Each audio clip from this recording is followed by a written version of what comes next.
I love Xbox Live Arcade. Yeah, sure, I'd prefer to have actual physical copies of my games, but it provides a wonderful outlet for various old-school genres, especially the beat-em-up, a genre I really love. There have been a ton of the things on Xbox Live, but most of them haven't been very good, and even fewer have had online play. In fact, Castle Crashers was basically the only choice for online beat-em-up action on Xbox Live Arcade.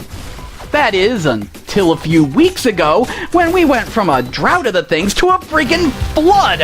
A striking parallel to the weather right now. These games are coming from all over the world, like it's the Brawlympics or something. The Brawlympics. It seems that this will culminate in the re-release of Dungeons & Dragons Shadow over Mystara and the release of Dragon's Crown on the PS3. So let's take a look at how things stand right now, starting with Japan's Phantom Breaker Battleground, a spin-off of the 2D fighter Phantom Breaker, which was supposed to come to America like a year ago, but got caught up in Microsoft bureaucracy. The game takes the mechanics of the fighter and applies it to a sort of Guardian Heroes-style line-based brawler. Funny side note, nearly every game that plays like this has members of the Guardian Heroes team involved. At first it seems like a simple little button masher. You've got 3 different attack strengths you can mash to do combos, and you can hit different directions with the special button to do special moves. Then you get to the first boss and you get your ass kicked. It's then that you might look up the help menu and realize, oh, there's a lot more to this game than I thought. We're talking counters, parries, combo breakers. I mean, seriously, every single mechanic from the fighting game is in this brawler, making it a rather deep beat-em-up. So much so that they give you an achievement when you finish reading the help file. The game starts with 4 distinctly different playable characters you can play through story mode with, and as you beat story mode, you unlock 4 boss characters that can also be used in cooperative online play and arcade mode, and then there's like 2 alternate version characters, giving you a grand total of 8 different playable characters plus 2 alternate versions, making kinda sorta 10 characters, and then there's Kurisu from Steins Gate as DLC to make 11. The netcode is pretty darn good. It can get sluggish if you're playing with someone from Japan due to the fact that they're trying to keep the players synced up, and as such, ping does affect things, but generally speaking, it's pretty good netcode. With 8 stages to play through, 8/10 different characters, some nice neo-retro style graphics, and some awesome chiptune remixes of the Phantom Breaker music, Phantom Breaker Battlegrounds definitely gives you some bang for your buck and is well worth the $10 or $15 if you get the DLC.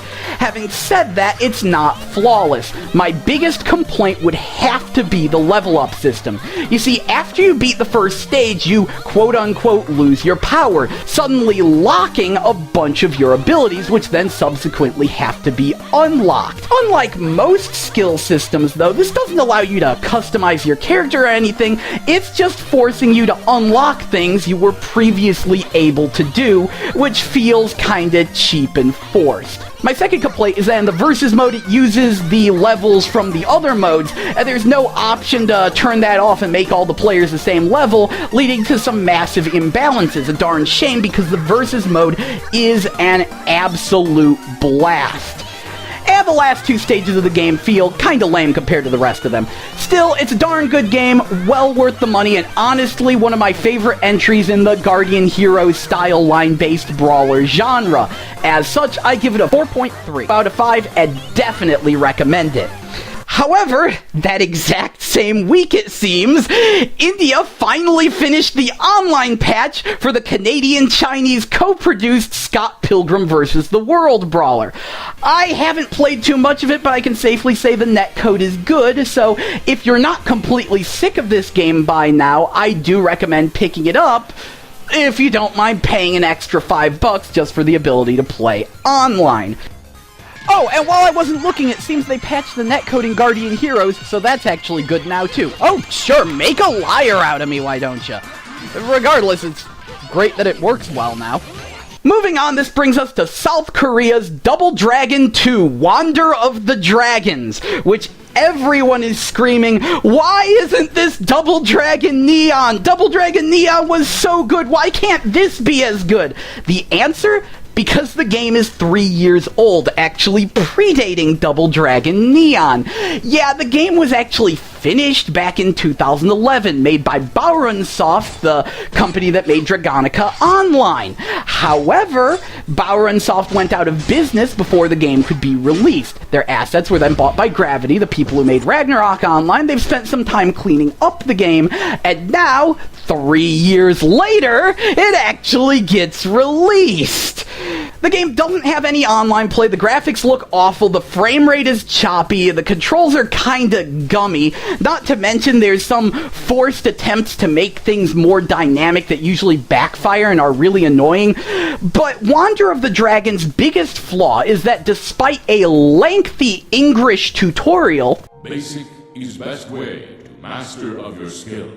It never actually tells you how to play the game. So put on your tutorial caps, people, I'm gonna explain. First of all, that yellow bar, that's your jump kick limiter. Alright, you could call it a stamina meter, but its real purpose is preventing you from spamming the jump kick. That's the only thing it seems to do. If the bar is full, you can jump kick. If it's not full, you can't jump kick. If you don't realize this, you might think that the controls are actually worse than they already are, but they're not. Your jump kicks work fine, you just have to have a full meter. Secondly, this little blue meter that fills up as you combo, that's your power blow meter. Every 4 hits in a combo gets you a power blow. Holding the right trigger and pressing punch or kick does said power blow, which slows down time and does super crazy damage. You can either just hold right trigger as you're comboing to do these automatically, or you can store them up and unleash them in a big meaty barrage. However, as soon as your combo ends, you lose your power blows.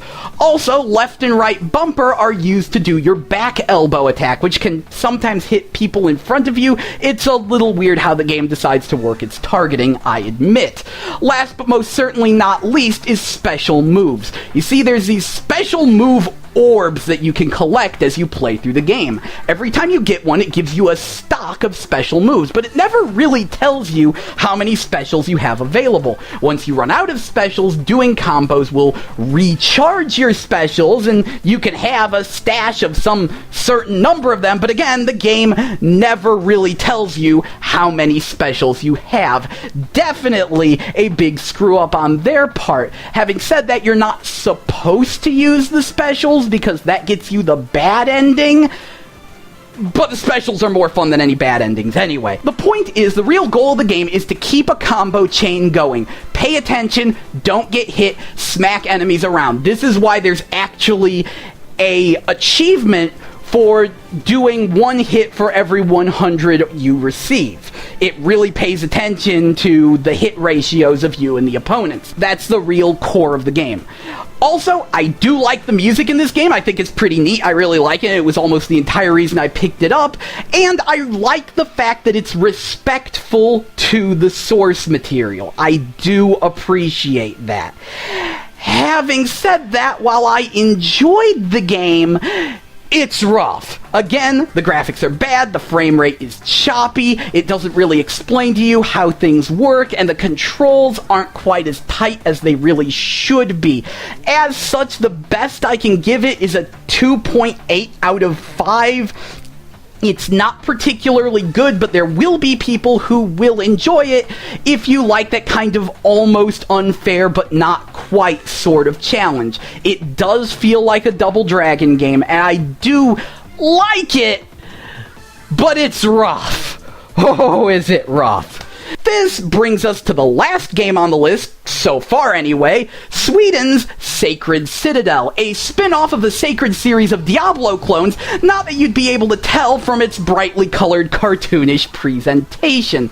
The game itself is perhaps best described as a combination of Castle Crashers and King of Dragons. Yes, King of Dragons. That is a very important distinction. You see, at first, you see it and you go, oh, it's all fantasy with some RPG elements, it's beat 'em up, oh, Shadow over Mystara, woohoo! But then you'd be really disappointed as the move list, while bigger than your average brawler, is still kinda small, you can't really do too much in terms of combos, and it's just not quite that kind of game. It wasn't until I tried the Ranger that everything really clicked. The high speed, the fact that it's 3 3-player instead of the more traditional 4, the focus on ranged attacks.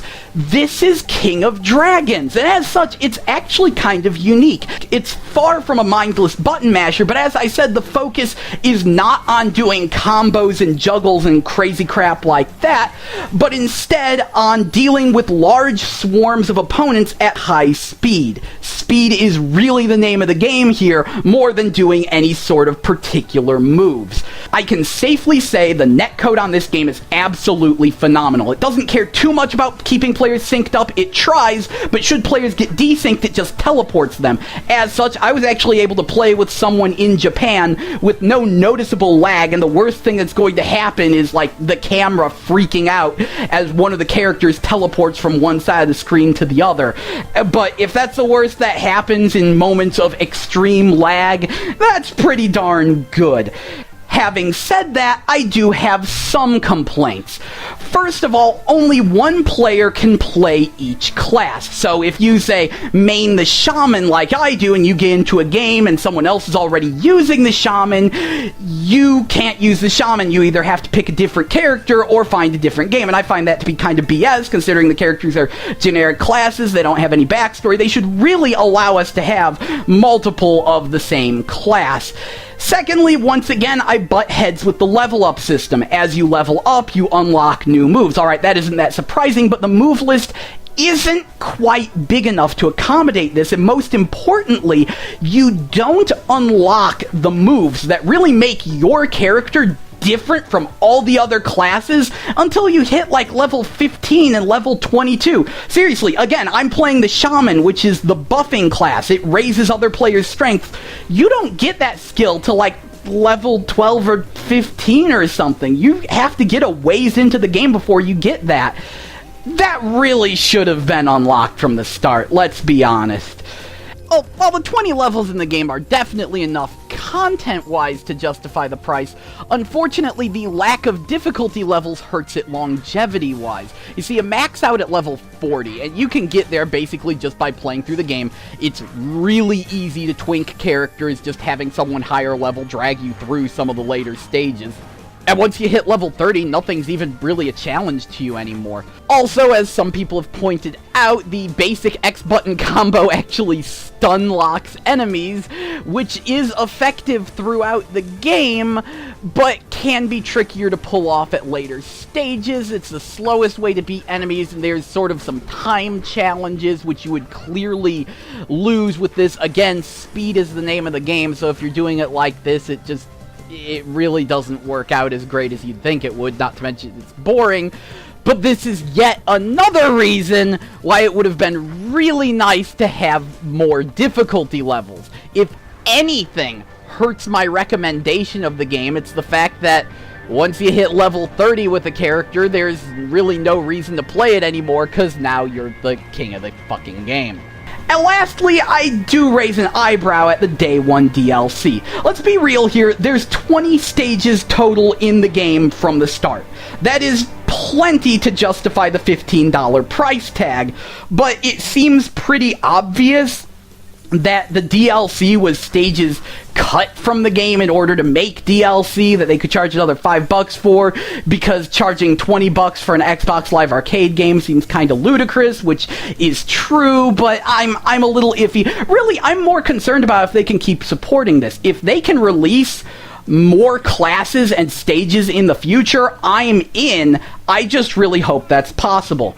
I really like the visual style. It's bright, it's colorful, it's really nice. The stages are incredibly distinct, with some of the best platforming I've ever felt in a beat-em-up. Seriously, the platforming usually sucks in brawlers, but here it feels great.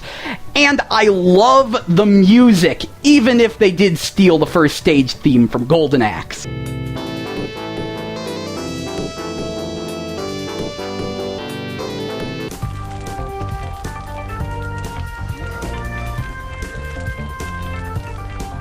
All in all, Sacred Citadel is a good time to be had once you figure out how the game's supposed to be played. More like King of Dragons than Dungeons and Dragons. As such, I give it 3.8 out of 5. So let's recap.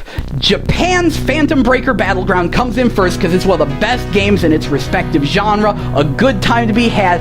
Definitely $10 worth. Highly recommended. I don't think it's getting nearly as much press as it should. Coming in second is Sweden's Sacred Citadel, which takes a little bit to figure out how you're supposed to play it, being, again, more like King of Dragons than Dungeons & Dragons Shadow over Mystara, but still a very good time to be had. I'm having fun. Also, it's the only one of these available on PS3 and PC, so there is that. That is, unless you count India, China, and Canada's Scott Pilgrim vs. the World DLC, which is only coming in third because it took so long to put online play in here. All the DLC adds is online play and a new character, no new stages or anything like that. I would have liked a little more considering the wait. So as such, you're probably already pretty sick of the game by the time this DLC is hit, but it's still a very good game. At last place is, of course, South Korea's Double Dragon 2 Wander of the Dragons. I have a soft spot for it, and I do recommend picking it up if you think it looks even remotely interesting to you, because rest assured this sucker's getting delisted. I really hope South Korea has another Xbox Live or PSN brawler in the pipeline, though, because I know they can do better than this. They're usually really good with this genre. Anyway, that's all for Brawlathon 2013 for now. Will there be even more games before the release of Shadow over Mystara and Dragon's Crown that we didn't see coming? Only time will tell. Anyway, this is Gel, and you've been GameBabbled. See ya.